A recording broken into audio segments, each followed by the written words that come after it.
Ассалаумағалейкум, амансыз ба? Құрметті тіл сүйер қауым, тіл оқушы жан. Осы қай бір тіл оқыған болсаңыз да, қайсысын оқып жатқан болсаңыз да, Алла біліміңіз арта берсін, ісіңізге берекет берсін, және алып жатқан біліміңізге және жеңілдетсін деп тілейміз. Осы сабақта жалпы қарапайым сізге қалай тіл оқу керек, тіл оқудың барысы десек те болады, кішігірім түсіндірме сабағын жасамақ ниеттеміз дәл қазір. Бұл үшін ақырындап қазір бастайық. Жалпы негізі кез келген тілді оқып бастаған кезде сізде сұрақ туындауы мүмкін, мен тіл қалай оқимын, оқу үшін не керек, қандай шарты бар, қандай бір көрсеткіштері бар деген сияқты сұрақ туындауы мүмкін. Тіл оқып бастағанда әрине сіздің мақсатыңыз ол не?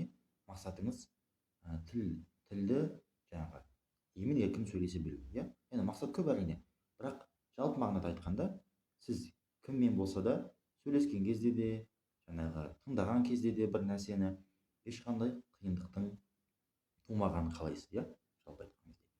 Яғни speak, сөйлегіңіз де келеді, listen, тыңдағанда да түсінгіңіз келеді. Қарапайым, енді тіл деген бізде ол қарым-қатынас құралы деп айтқандай, қарапайым қарым-қатынас жасай білгіңіз келеді. Ол ең аз дегенде осы біздің мақсатымыз. Ал енді айтайықшы, жалпы осы бізде бір жыл бір тіл курсының аясында қарапайым тіл оқудың жаңағы несі айтылады бізде? Шарттары дейміз ба? Айтылады бізде. Осы жерден бастайық. Мына жақта өткен сабақтар біздің. Жақсы. Бір жыл бір тіл дедік, бір жыл бір тіл дедік. Жалпы fluency деген ұғымды айтайықшы бірінші. Fluency деген нәрсе бар. Fluency дегеніміз не? Fluency дегеніміз ол еркін сөйлеу. Еркін сөйлеу деп аударамыз біз оны қазақша. Яғни қиындықсыз сөйлей білу, еркін сөйлеу, ол fluency. Мысалы, I am fluent. Fluency деген зат есім, оның сипаты бізде fluent деп айтылады. Яғни қандай деген сұраққа жауап береді? Fluent. I am fluent in English. Ағылшынша мен еркін сөйлеймін. Мен ағылшын тілінде еркін сөйлеушімін, былайша айтқан кезде. Енді бұл fluency бізде қайдан білеміз? Еркін сөйлеудің жаңағы сол деңгейге жеткенімізді қайдан білеміз деген сұрақ туындаса, онда кішігірім қандай диаграмма саламыз. A1, A2, B1, B2 деген білеміз ғой? Жаңағы деңгейлерді. Бірақ бұл деңгейлер бізде не? Бұл деңгейлер бізде жалпы жаңағы еуропалық стандарт деп айтады, CFR деп айтады. Сол бойынша алынған нәрсе. Бір жыл бір тілдің аясында біз кішігірім басқаша әдіс қолданамыз. Біздің мысалы қазіргі мысалы 0 дей берейік. Енді бастаған кезіміз болса, мынау ең жоғарысы бізде near native level деп жазамыз. Және ортасында біздің мақсатымыз болған conversational fluency деген нәрсе. Яғни біздің ең жоғарғы мақсатымыз, ең жоғарғы деңгейіміз мынау near native level. Яғни native деген осы ағылшын тілінде сөйлейтін тіл иесі деген сөз, native деген. Тіл иесінің деңгейі. Ал енді біздің мақсат не? Яғни бұл өте үлкен деңгей. Яғни біздің мақсат бірақ ол емес, әзірше ол емес. Біздің мақсатымыз мынау. Conversational fluency, яғни күнделікті өмірге жеткілікті деңгей. Қарапайым әңгіме айта аласыз кез келген адаммен, қарапайым жаңағы тақырыптарды қозғай аласыз деген сияқты жалпы тақырыпты қозғай алуға жеткілікті. Бұл деңгей бізде, яғни біздің мақсатымыз мынау. Goal дейміз, мақсат бізде осы. Goal деген мақсат дейміз ағылшынша. Бұл мақсаттың бізде 3 шарты бар. Яғни біз бұл деңгейге жеткенімізді, жетпегенімізді білу үшін 3 түрлі көрсеткіш бар. Біріншісі ол 80-90 деп қоямыз, пайыз дейміз. Яғни естігеніңіздің 80-90%-ын түсіне алу керексіз. Екіншісі 2000, 3000 words сөздер дейміз. Яғни 2000, 3000 words. Кейде 4 сөз деп айтуға болады енді. Жалпы алғанда осы шамадағы сөздерді білу керексіз. Сөздік қор осынша. Және үшіншісі бізде сөйлеу барысында жалпы сөйлейсіз ғой. Сөйлескен кезде ең үлкен бір мәселе шығар негізі. Тіл 20% жаңағы 10% математика, 90% психология деген сөз бар. Шынымен де 90% ол психология деп айтсақ та болады. Неге? Себебі көп жағдайда адам енді жаңа орта болғаннан кейін, жаңа бір таныс емессе, бейтаныс нәрсе болғаннан кейін, көп жағдайда осы сөйлеу кезінде қорқақтық болады, жаңағы сенімсіздік болады деген мәселе. Бұл мәселелер бізде өте үлкен маңызға ие. Жалпы осы мәселе болмаса негізі, тілдік барьер дейміз, осы нәрселер болмаса негізі тілді жеп жеңіл оқып кетуге ешқандай керегі жоқ. Яғни сөйлеу барысында, мынау үшіншісіне, сөйлеу барысында бізде excuse me деп қарапайым, яғни түсінбей қаласыз ғой, мысалы бір нәрсе.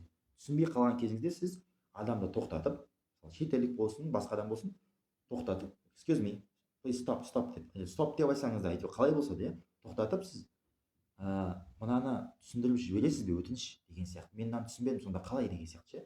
Сөйтіп айта алу керексіз. Айта алу қабілеті бұл үшінші. Яғни бұл қалай? Бұл ішіңіз жаңағы жалпы өзіңізді сөйлеу барысында да өзіңізге деген сенімділік болады, жаңағы еркін сезінесіз сөйлеу барысында, еркін сезіну. Осы кезде, еркін сезінген кезде өзіңізді осы шарт орындалды деп айтылады. Яғни сіз қорықпау керексіз да, сөйлеген кезде нақты мен түсінбедім бе, түсінбедім болды. Түсінбесеңіз нақты айтасыз, мен түсінбедім, кешір, мына жерді түсіндірші деп. Мынау сөзді білмеймін деп. Нақты мойындай алу керексіз білмейтініңізді. Бұл өте үлкен негізі күш. Өстіп айта алатын болсаңыз, онда үшінші шарты осы. Енді қараңыздар, түсіндіріп жіберейін тағы да. 80-90% түсіну, тыңдаудағанда қалай? YouTube, Instagram, әлеуметтік желі, кез келген телефон, басқа болмаса шетелдік адаммен сөйлескен кезде де ол да бір деңгей, ол да бір листнингтің бір түрі, яғни кез келген ақпаратты тыңдаған кезде 80-90% сөздерді түсіне алу керексіз. Жалпы мынау екеуі өте қатты байланысты. Неге? Қазір сіздерге кішігірім құпияны ашайын, былайша айтқанда. Құпия деп айтсақ болады. Бізде негізі frequency деген сөз бар. Жиілік, жиілік деген сөз. Кез келген тілде, мысалы біз қолданамыз ғой, айтамыз ғой, сөздер, әртүрлі сөз айтамыз. Ең көп қолданатын сөздердің тізімі бар. Бұл бірінші сөз, мысалы and деп басталған, және мен деп, I деп өсіп кете береді. Бірінші ең көп қолданылатын сөз, екінші орындағы сөз, үшінші орындағы деп кетеді. Осылай 10.000 кете береді, 20.000 деп өте көп. Біз не істейміз? Жаңағы мына жердегі 2000-3000 сөз деген бізде осы тізімдегі ең бірінші 2000-3000 сөз ғой.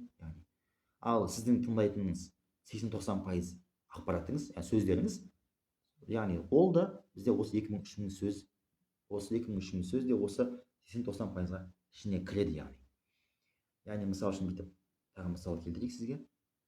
Жаңағы 2000-3000 сөз, мысалы мына жерде 10.000 тапсайықшы. Мысалы мына жерде 3000 сөз болса, 3000 сөз, мынау 3000 дейді мысалы. Одан кейін мысалы 10.000 сөз бар бізде, 20.000 сөз бар. Мысалы бір 20.000 сөз бар бізде, бір ақ аю деген, мысалы polar bear деген ше. Polar bear деген ақ аю деген сөз бар. Біз бұл сөзді не қыламыз оқып? Айтыңызшы. Болмаса жаңағы жарғанат деген сияқты, мысалы. Күнделікті өмірде біз оны қолданбаймыз да, мәселен. Бұл бізге керек емес. Яғни сіз мынау 80-90%-ның шетінде, сыртында тағы 10% бар ғой бізде қалған. Бұл айтсақ, бұл осы 10%-ның ішіне кіріп кететін сөздер басқа. Бұл қатты жиі қолданылмайды, күнделікті өмірге жалпы қатысы жоқ, сізге керегі де жоқ болуы мүмкін. Сол үшін де ең тиімді жолды пайдаланамыз да, осы 2000-3000 сөз қамтылған ең негізгі сөздерді оқимыз. Ол сізге сол листнингқа да пайдасын береді, яғни 80-90% дегеніміз де осы 2000-3000 сөз табылады. Түсінікті болды деп үміттенемін. Бірінші айтқанымыз сол 80-90%, 2000-3000 сөз, және соңындағы психологиялық мәселе psychology дейік, psychological, иә, жаңағы психологиялық мәселе еркін сезіну. Осы негізгі шарттар орындалса, біз жаңағы неге жетеміз? Conversational fluency, жалпы тақырыпта кез келген адаммен сөйлесе алу қабілетіне ие болады екенбіз. Жақсы. Ал енді жалпы негізгі біздің айтатынымыз осы. Енді айтайықшы, осыған біз қалай жетеміз, иә? Жақсы. Неге жету керегін түсіндік, иә? Мақсатымызды түсіндік, шарттарын белгіледік. Енді оған жетудің жолы қалай, иә? Құралдар деп айтайықшы. Жетудің құралдары. Tools, иә? Бір жыл бір тілдің аясында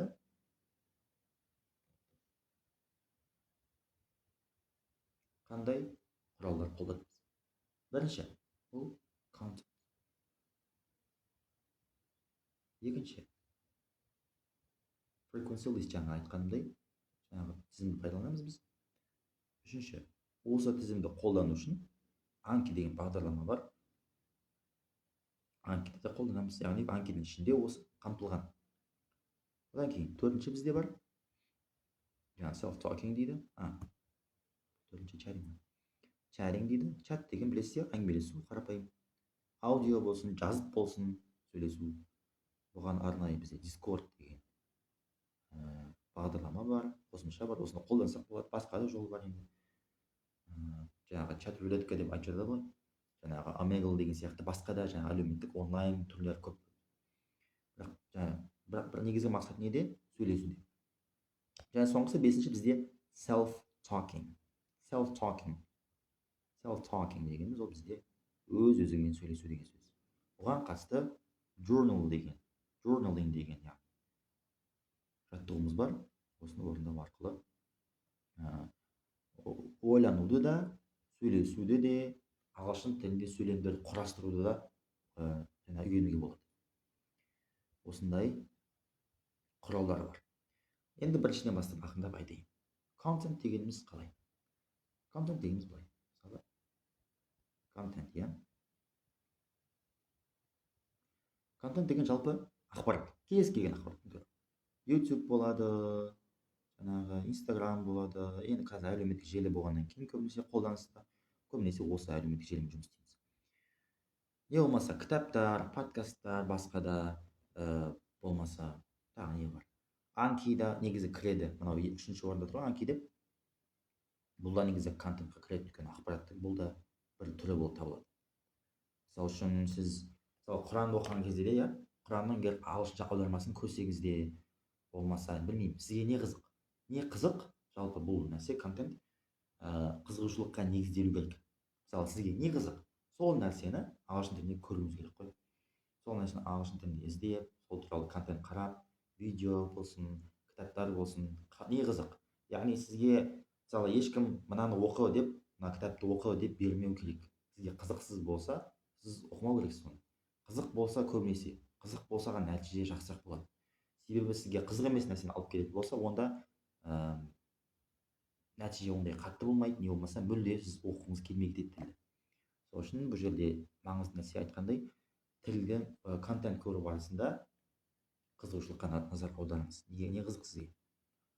Мысалы үшін, иә, business, car, politics, I don't know, really, nature деген сияқты, табиғат, әртүрлі машине ма, бизнес па, саясат па, сізге не қызық, футбол қызық па? Бұл кез келген ақпарат өте көп. YouTube-тың ішінде видео өте көп, былайша айтқанда. Арнайы видеолар да бар жаңағы деген сияқты. Сонымен қатар келесіне көшейік енді. Frequency list айттық, иә. Бұл жаңағы жай ғана тізім, сөздердің жиілігіне байланысты. Бірінші сөз, ең көп қолданылатын бірінші сөз, екінші сөз деп кетеді. Үшінші бізде Anki, оны қолдануға көмектесетін бізде Anki, иә, көмектеседі бізге ол. Бұл бағдарлама жайлы бөлек кішігірім видео бар. Төртінші бізде Discord. Discordқа да қосылу үшін жаңағы арнайы сервер болады, сервердің ішіне кіресіз, сөйлескенде сөйлесуді үйренесіз деген сияқты, қалай сөйлесу керек, не деп айту керек, мысалы. Қарапайым тағы бір-екі мәселе бар, жаңағы сөйлескен кезде ойбай шетелдіктер мен қазір қате жіберіп қойсам күледі ғой, мындай ғой деген сияқты. Бұл жерде енді психологиялық мәселе шығар. Кішігірім әңгімені қалай бастау керек деген сияқты мәселе қозғалады мына жерде чатингда бізде. Сол сияқты journaling деген бар. Journaling деген бізде жалпы таңертең мысалы келесіз, күнделік сияқты ғой, күнделік жазу. Мысалы таңертең тұрасыз да екі уақыт жасалады күнделікті. Күндіз таңертең яғни ұйқыдан тұрыңыз да келесіз де мен бүгін осындай жоспарым бар дейсіз. Мысалы мен бүгін осындай жаққа барамын. I will go to something иә, кете бересіз. Осылайша өзіңіздің ойыңызды жеткізесіз, болмаса өзіңіздің ойыңызды айтасыз. Бүгінгі күнге қатысты менің ойым осындай. Бүгін менің көңіл күйім осындай деген сияқты кез келген нәрсе күнге қатысты жазасыз жоспарыңызды, сезімдеріңізді бәлкім. Сөйтіп кешке келгеннен кейін тағы бір бүгін не істедіңіз жазып шығасыз. Мен бүгін осындай жерге бардым. I went to осындай something. Сөйтіп мен осындай адаммен кездестім деген сияқты. Осындай қызық әңгіме болды деген сияқты күннің түйінін жазасыз. Яғни осындай morning, evening екі уақытта жазылатын нәрсе. Құрақты түрде жазылу керек. Жазғанда жаңағы дәптерге жазуға болады бұны, болмаса WhatsApp-тан, иә, тікелей жазуға болады бізге. Осылайша өстіп орындалатын нәрсе. Сонымен қатар бір жақсы жері мынаның self-talking және journalingтің, сіз бұл жерде әдейілеп тұрып ойлану керексіз. Яғни мен мына сөзді қалай айтамын. Мысалы мен бүгін жаңағы жаттығу залына бардым десек, мысалы қарапайым. Так, мен бардым деген қалай болады? Так, бару деген go, өткен шақта қалай деп қарайсыз да, яғни өткен шақта бізде былай деп аударасыз. Бұл жерде яғни Google Translate қолдансаңыз да болады, мәселе жоқ. Бізден өйткені бұл жердегі мақсатыңыз сол сөзді білу ғой, түсіну ғой, практикада қолдану ғой. Егер сіз жай ғана аударып мимен жұмыс істемейтін болсаңыз, онда әрине мәселе бар. Яғни көресіз Google Translate'пен, егер білмесеңіз сөзді, go-дың өткен шағы went, так, демек I went. Так, жаттығу залы деген қалай? Gym деп айтамыз. Так, I went to gym. Жақсы деп. Яғни солайша сіз ойлануыңыз керек та. Мысалы, бүгін менің жақсы жаңалығым бар, иә? Менің бір нәрсем бар деп қалай айтамыз? Мен, так, жақсы. Бір нәрсем бар деген қалай? I have деген бір нәрсені иелік ету деген мағына екен. Жақсы. Аударыңыз. I have деп айтыңыз. Жаңалық деген қалай? Жаңалық news екен. Жақсы деген good. Жақсы, good news деген сонда бізде жақсы жаңалық болды. I have good news. Менің жақсы жаңалығым бар деген сияқты. Мына сөйлемді құрадым деген сияқты. Сөйтіп, яғни құрылым жайында ойланып, білмейтін сөздеріңізді аударып отырып, яғни бұл жерде қараңыз, білмеймін деген нәрсе жоқ. Білмесеңіз аударыңыз. Түсінікті ғой? Білмесеңіз жай ғана аударып ала аласыз. Ешқандай бұның мәселе жоқ бұл жерде. Керісінше сіз айта алу керексіз. Яғни мынау шекара болуы мүмкін бір жағынан. Соны былайша айтқанда кеңейтуге тырысыңыз да, болмаса жаңағы өтіп кетуге тырысыңыз деген сияқты. Білмеймін деген нәрсені біліп алыңыз. Қазір 21-ші ғасыр, кез келген ақпаратты сіз көре аласыз, біле аласыз. Google деген, ғаламтор деген бар. Одан қалса қазір ChatGPT деген нәрсе шыққан. Енді жалпы дамып жатқан заман деген ғой. Сол үшін де ешқандай оқуға деген шектеу жоқ дәл қазір. Жалпы осы бізде құралдар осы. Жалпы тіл оқудың барысы осылай. Бір жыл бір тіл курсы бойынша оқысаңыз, міне кішігірім сізге түсіндірме, кішігірім жаңағы план дейсіз, иә, жол картасы деп айтады ғой енді. Сондай бір карта кішігірім сіздің бір А нүктесінен Б нүктесіне жетуге көмектесетін сондай бір кішігірім жоспарымыз осы. Яғни негізгі мақсатымыз conversational fluency, жалпы мақсаттағы сөйлесу, жалпы әңгімеге жеткілікті еркін сөйлеу дәрежесі. Оған жету үшін үш шарты бар осындай. Үш шартқа жету үшін мынандай құрал қолданылады деген сияқты. Міне сізге барлығы ашық тұрғыда, ашық түсінікті түрде жазылды. Әлде сұрақ болса, әрине айтсаңыз болады, сұрасаңыз болады. Бірақ кішігірім тіл оқудың барысы жалпы осы дер едім. Осылай кез келген тілді оқуға болады. Осындай міне жолмен. Түсінікті болды деп үміттенемін. Тағы да егер де сұрақтар болса, жазсаңыздар болады. Ешқандай қандай сұрақ болған болса да жауап беруге тырысамыз. Олай болса, осымен тәмамдайық. Бір жыл бір тіл курсының тіл оқу әдісінің аясындағы бізде бұл тілге кіріспе тіл оқудың барысы атты сабақ болатын болған еді. Олай болса келесі көріскенше.